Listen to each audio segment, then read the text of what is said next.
Salut les gars, j'espère que vous allez bien. Bienvenue dans cette vidéo. Aujourd'hui, on va parler des spoilers du chapitre 1107 de One Piece qui va rentrer en consonance directe avec les dires d'Oda à la Jump Fiesta de l'année dernière, c'est-à-dire ce personnage et ce personnage vont s'affronter. On parle bien sûr de Barbe Noire et de Shanks. Je vous l'ai dit depuis l'arrivée de Draggy et Bruggy.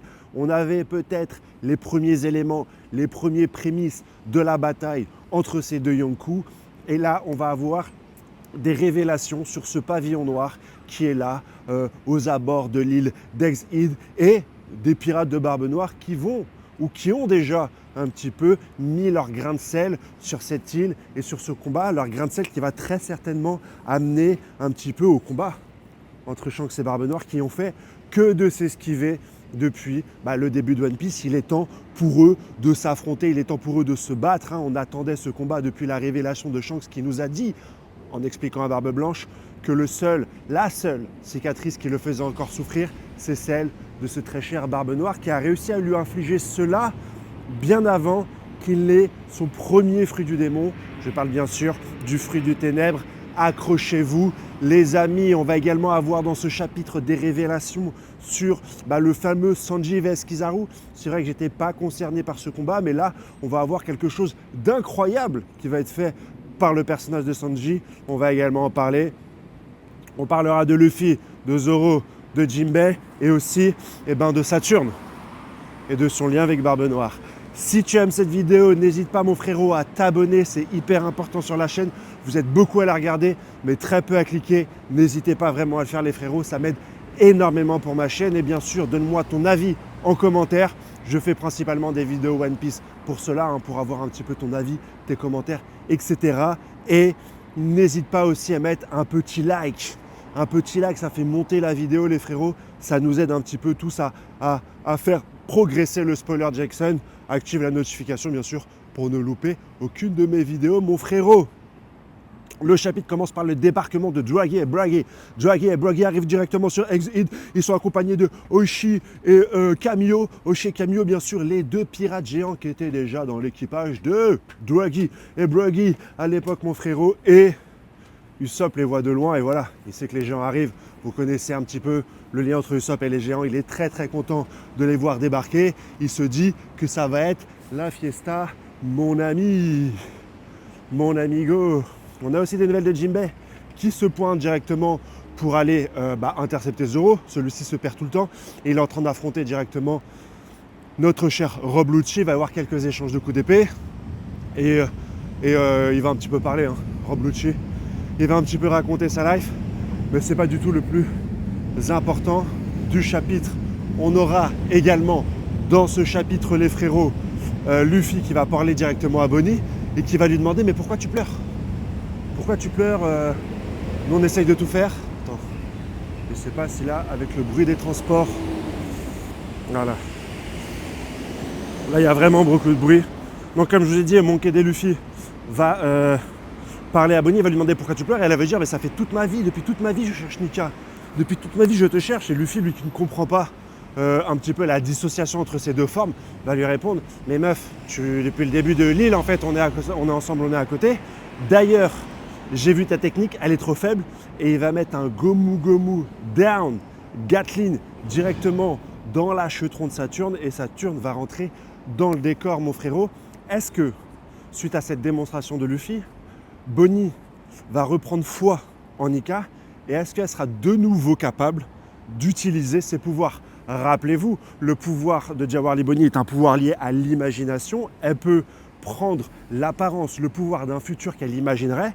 Bien sûr, plus elle atteint l'âge adulte, et moins ce pouvoir est efficace. Quand tu deviens adulte, tu arrêtes de rêver et tu es confronté à ta connaissance, à la réalité, à ta découverte du monde. Mais comme Nika maintenant existe dans le vrai monde, sa limite de vision d'adulte n'a plus lieu d'être. Donc est-ce qu'elle ne serait pas capable d'utiliser directement les pouvoirs de Nika maintenant qu'elle les voit directement dans le manga? C'est la question que je me pose. N'hésite pas à me donner directement ton avis en commentaire. Mais c'est un petit peu mon analyse. Le pouvoir de Bonnet qui nous est un petit peu présenté par l'auteur ne peut pas mourir dans l'œuf directement maintenant tout de suite. En tout cas, c'est ce que je pense. La fin du chapitre sur ce cher Barbe Noire, mon frérot? C'est très simple. Saturne se fait démonter la gueule, il détruit des bâtiments et il tombe sur 2 membres de l'équipage de Barbe Noire, Van Augur et Devon, qui vont tous les 3 parler de leur lignée. C'est ce que disent les spoilers. Je pense très certainement à la lignée de Barbe Noire. Barbe Noire est donc d'une lignée spéciale. Je ne sais pas si on parle de la lignée du dé ou d'une autre lignée qui lui permet très certainement de manger plusieurs fruits du démon, lignée qui l'empêche très certainement de dormir. On aura donc des révélations dans ce sens concernant le personnage de Barbe Noire et on sait que Saturne est au courant de cette lignée. Il le sait, ce n'est pas une surprise pour lui un petit peu à ce niveau-là. Bien sûr les amis, on ne sait pas pourquoi Katarina, Devon et Van Augur sont sur l'île, mais leur objectif est atteint. Et comme dans cette mission, il y a Katarina Devon, je me demande si elle n'a pas déjà pris l'apparence d'un personnage sur Exide. Je repense bien sûr au comportement assez chelou de Jawar Liboni à un moment donné, juste après qu'elle ait vu les flashbacks de son père. Est-ce que c'est lié un petit peu à la bonne nouvelle qui fait que son père, finalement, l'a aimé pendant les quelques années où elle n'a pas eu de nouvelles, notamment sur l'écriture des lettres, etc. Ou est-ce que Katarina Devon était bien là pour prendre l'apparence d'un personnage et subtiliser quelque chose sur l'île? Est-ce qu'ils ont subtilisé de la technologie au Dr Vegapunk? Est-ce qu'ils ont subtilisé les poneglyphes à Luffy et à son équipage? Est-ce qu'ils ont soudoyé un membre du gouvernement? Est-ce qu'ils ont soudoyé un des Dr Vegapunk? Il y a pas mal de choses qui peuvent être l'objet du larcin des 2 personnages que sont Katarina Devon et ce chêne Van Augur. Ils auraient pu également voler des secrets concernant le siècle oublié, concernant les recherches de Vegapunk. Il y a vraiment trop de choses qui peuvent être intéressantes et qui peuvent être subtilisées par ces 2 personnages qu'ils ont choisi de ne pas utiliser la force, contrairement à leur combat contre l'eau. Là, ils ont décidé de choisir avec ruse. Est-ce que Barbe Noire est dans le bateau? Ça aussi, c'est une question. Est-ce que finalement, il les attend et est-ce qu'il n'y a que Katarina Devon et Van Augur qui se sont téléportés grâce à son fruit directement sur Exide? Là aussi, c'est une question qui est intéressante et qu'il faut un petit peu soulever, j'ai envie de te dire, dans ce chapitre. Nous avons également un dernier rebondissement. Il y en a beaucoup qui l'avaient pré-shot. Le personnage Gadou, je ne me rappelle même plus de son prénom, celui qui a donné à manger à Luffy dans sa bataille contre Kaido, il va voir directement Van Augur et Katarina et il leur supplie de les amener avec eux car il souhaite depuis toujours faire partie de l'équipage de Barbe Noire. Heureusement que l'auteur nous avait dit que lorsque celui-ci était dans le tonneau, il n'avait pas entendu le rêve de Luffy, sinon il serait capable de